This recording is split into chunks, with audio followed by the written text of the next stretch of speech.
ಹಿರಿಯ ಸಾಹಿತಿ ಭೈರಪ್ಪ ವಿಧಿವಶರಾದಂತಹ ಹಿನ್ನೆಲೆಯಲ್ಲಿ ಅಂಥವರ ಪುನರ್ಜನ್ಮ ಇಲ್ಲೇ ಆಗಬೇಕು, ಕನ್ನಡದ ಮಣ್ಣಲ್ಲೇ ಮತ್ತೆ ಹುಟ್ಟಬೇಕು, ಬರವಣಿಗೆಯಲ್ಲಿ ಎಂದೆಂದಿಗೂ ಜೀವಂತ ಅಂತ ಚಿಕ್ಕಮಗಳೂರಿನಲ್ಲಿ ಎಂಎಲ್ಸಿ ಸಿಟಿ ರವಿ ಹೇಳಿಕೆಯನ್ನ ಕೊಟ್ಟಿರುವಂಥದ್ದು.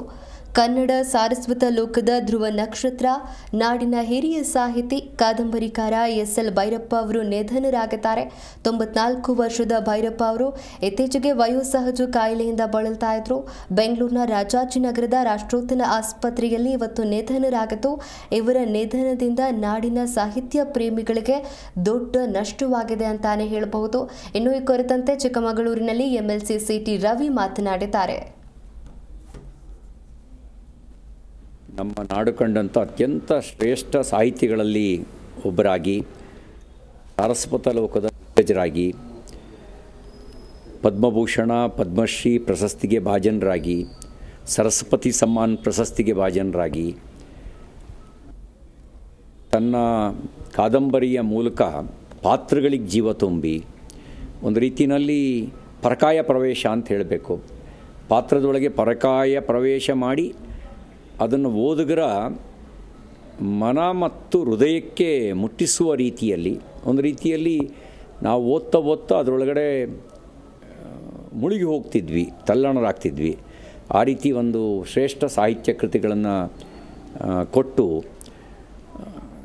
94 ವರ್ಷ ತುಂಬು ಜೀವನ ನಡೆಸಿ 94 ವರ್ಷ ತುಂಬು ಜೀವನ ನಡೆಸಿ ನಮ್ಮನ್ನು ಅಗಲಿದ್ದಾರೆ. ಅವರ ಪ್ರತಿಯೊಂದು ಪುಸ್ತಕವೂ ಕೂಡ ಜನರ ಮನಸ್ಸಿನಲ್ಲಿ ಅಚ್ಚಳಿಯದೆ ಉಳಿದಿದೆ. ನಾನೇ ದಾಟು, ಸಾಕ್ಷಿ, ಪರ್ವ, ತಂತು, ಆವರಣ, ಗೃಹಭಂಗ, ಮಂತ್ರ, ಹೀಗೆ ಹಲವಾರು ಕಾದಂಬರಿಗಳನ್ನು ನಾನೇ ಸ್ವಯಂ ಓದಿದ್ದೇನೆ. ಇಂಥ ಒಂದು ಸಾರಸ್ವತ ಲೋಕದ ಸರಸ್ವತಿಯ ವರಪುತ್ರ ಅಂತಲೇ ಕರಿಬೋದಾಗಿರ್ತಕ್ಕಂಥ ಭೈರಪ್ಪನವರು ಕಾಯವಾಗಿ ನಮ್ಮನ್ನು ಅಗಲಿದ್ದಾರೆ.